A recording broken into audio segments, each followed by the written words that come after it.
యథార్థంగా అర్థం చేసుకున్న పిల్లలు అయితే ఏమంటారండి, మా అమ్మ నాన్న కూలో నాలో చేసి, మా అమ్మ నాన్న ఎక్కడో ఎండలో కష్టపడి ఎండకి వానికి తడిసి, మా అమ్మ అక్కడ ఆ పుల్లల పొయ్యి దగ్గర లేదా ఆ గ్యాస్ దగ్గర బగబగామండి ఈ రోజు ఈ పూటకి అన్నం వండారు, వాళ్ళు తినకుండా మాకే వడ్డిస్తున్నారే అని అర్థం చేసుకున్న కొడుకులు నోరు మూసుకుని ఏది పెడతారు తింటారు.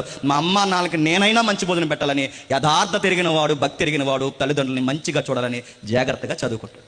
యథార్థత లేనివాడు, భక్తి లేనివాడు ఏం చేస్తాడు, అది ఎందుకుంటావు ఇది ఎందుకుంటావు అని భోజనం వాళ్ళ దగ్గర నడుతాను ఎంత అడావుడు చేస్తారండి. నేను తిన్నాం అంటాడు, బాబు నీకు ఆమ్లెట్ వేస్తాను అనకరా అన్న, అయ్యే వద్దు, తినకపోతే మానేరా డొక్కలు ఎండిపోతాయని చెప్పాలి.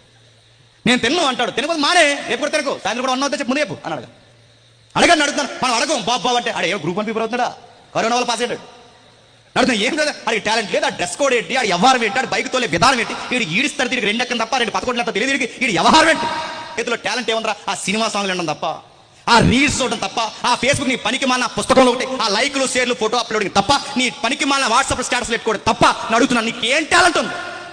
ఇప్పటికిప్పుడు మీ నాన్న పాడి కట్టినా, ఇప్పటికిప్పుడు మీ అమ్మ వయసు అయిపోయినా నువ్వు బతకగలవా? రోడ్డు మీద నిలబడి బెదిరించేస్తారు భోజనం వాళ్ళ దగ్గర.